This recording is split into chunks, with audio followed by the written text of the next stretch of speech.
महायुतीतील आणखी एक मंत्री आता विरोधकांच्या रडारवर आहे। पश्चिम महाराष्ट्रातील पहिलवान मंत्री आता एका महिलेच्या मागे असल्याचा आरोप करण्यात आला आहे।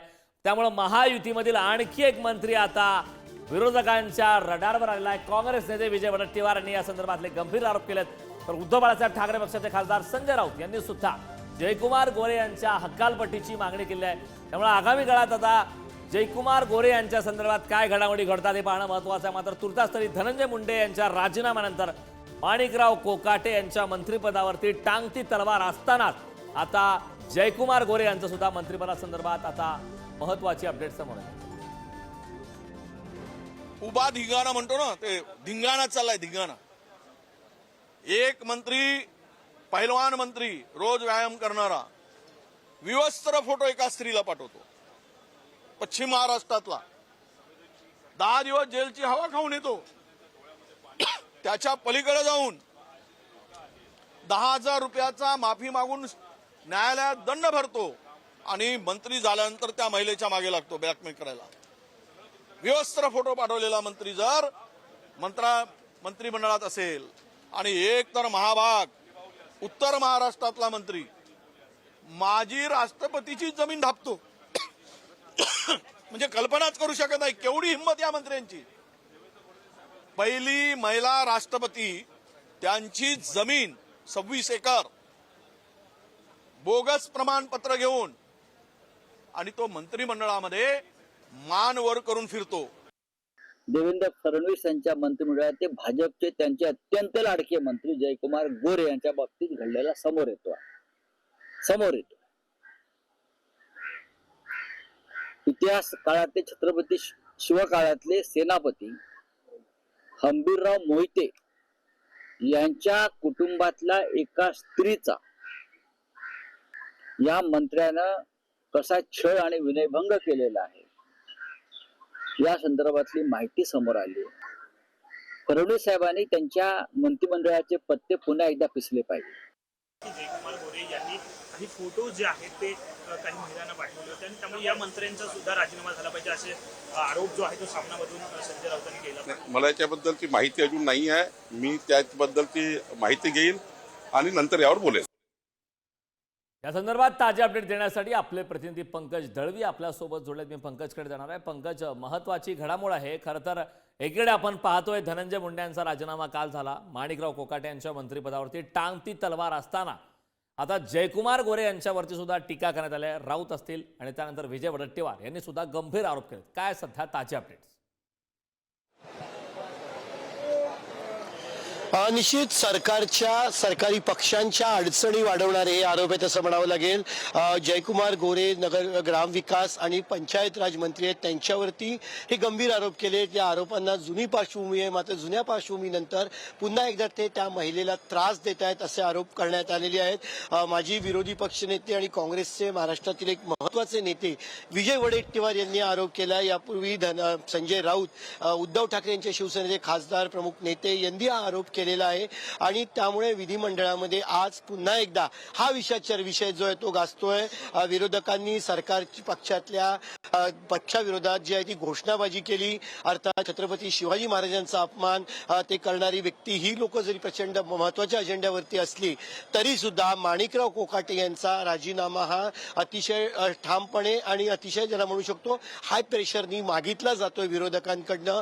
कारण त्याच्यामध्ये जे तांत्रिक मुद्दे आहेत, कायदेशीर मुद्दे आहेत, त्याचा दाखला सरकारी पक्षाकडून देऊन राजीनामा अजून घेतला जात नाही किंवा त्यावरती कारवाई होत नाही। मात्र हा विषय सुद्धा गंभीर आहे। जयकुमार गोरे यांच्या कार्यालयाकडून काही वेळातच या बाबतीतलं एक निवेदन जाहीर होण्याची शक्यता आहे।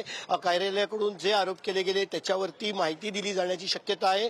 मात्र गंभीर आरोप आहेत, या आरोपामध्ये काय तथ्य आहे, आरोप सत्य आहेत का हे अर्थात विधानसभेमध्ये माहिती द्यावी अशी मागणी विरोधी पक्षांनी केली की आरोप नक्की काय। आपल्याशी अशा जोडलेला आपल्यासोबत सामाजिक कार्यकर्त्या अंजली दमाणे जोडल्या। ताई, पुढारी न्यूज मध्ये आपलं स्वागत आहे। एकीकडे आपण पाहतोय आता आणखीन एक आरोप झालाय, संजय राऊत आणि विजय वडेट्टीवार यांनी गंभीर आरोप केलाय जयकुमार गोरे यांच्यावरती की पश्चिम महाराष्ट्रातील पहिलवान मंत्री एका महिलेच्या मागे आहेत। आगामी काळात ती महिला उपोषणाला सुद्धा बसणार आहे अशी सुद्धा माहिती देण्यात आली। आपली काय प्रतिक्रिया यावरती?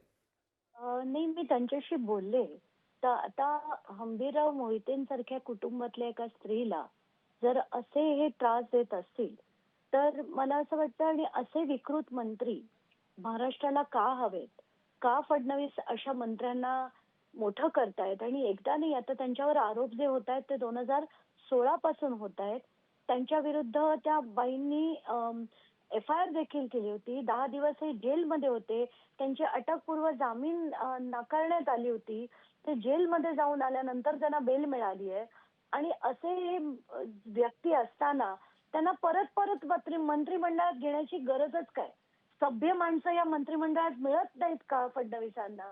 आणि अशांना भाजप परत परत का मोठं करतंय? मला असा प्रश्न पडतोय. विचार करून मन थकून जात आहे की काय गरज आहे की सगळेचे सगळे का तर ते भ्रष्ट आहेत, का तर ते विकृत आहेत, अशीच लोक का लागतात आपल्याला राजकारणात? आणि आपण बघतोय की समाजात इतक्या विचित्र आत्ताची परिस्थिती आहे, एकानंतर एक हे स्त्रियांवर अत्याचार होताना दिसत आहेत. तरी आपल्या मंत्रिमंडळाचे राष्ट्रीय मंत्री बसलेले असतील तर काय अपेक्षा ठेवणार आहे महाराष्ट्राच्या स्त्रियांच्याकडनं? काय ठेवणार? नक्कीच ताई, यामध्ये एक महत्त्वाचा मुद्दा की आगामी काळात त्या महिलेच्या माध्यमातून खरं तर उपोषण सुद्धा केलं जाणार आहे. आपली काही त्यांच्याशी मी चर्चा झाली आता का? बोलले त्यांच्याशी. हो, मी आता त्यांच्याशी ऍट लेंथ बोलले. काय आणि बोलणं झालं, त्यांचं काय संवाद म्हणणं झाला आहे आपला की- नेमका? नाही, त्यांनी मला ती पूर्णच घटना सांगितली. अगदी 2016 पासून त्यांचे बरं. कसे हाल झालेत, कसे त्रास दिले गेलेत, त्यांना कसे घाण घाण फोटो पाठवण्यात आले. आणि हे सगळं ऐकून ना इतका त्रास होतो, असं वाटतं की काय माणसं भरली आहे हो आपण. एक एक नग शोधून भरलेत आपल्या मंत्रिमंडळात.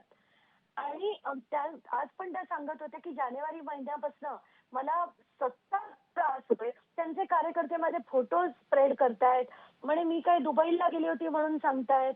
म्हणजे इतकी विचित्र विचित्र त्यांना स्थिती करून ठेवली आहे की त्या म्हणतात शेवटी मला आता गव्हर्नरना भेटायचंय.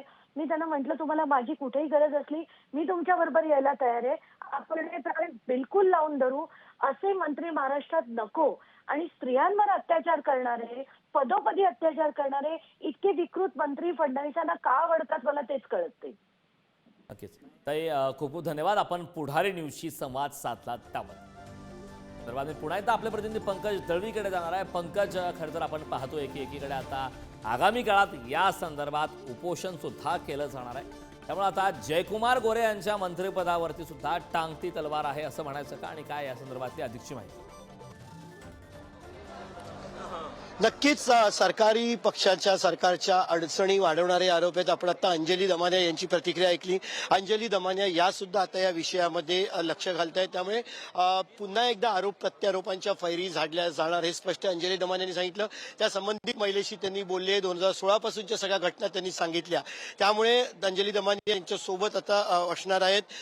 सरकारच्या अडचणी, कारण तू जसं विचारलं तसं नक्कीच वाढतील. कारण धनंजय मुंडे यांच्यावरती जे आरोप झाले त्याच्यावरनं प्रचंड गदारोळ झाला. विरोधकांनी रान उठवलं. मात्र हे सगळं असताना राजीनामा घ्यायला पंकज, खूप खूप धन्यवाद या संपूर्ण माहितीबद्दल.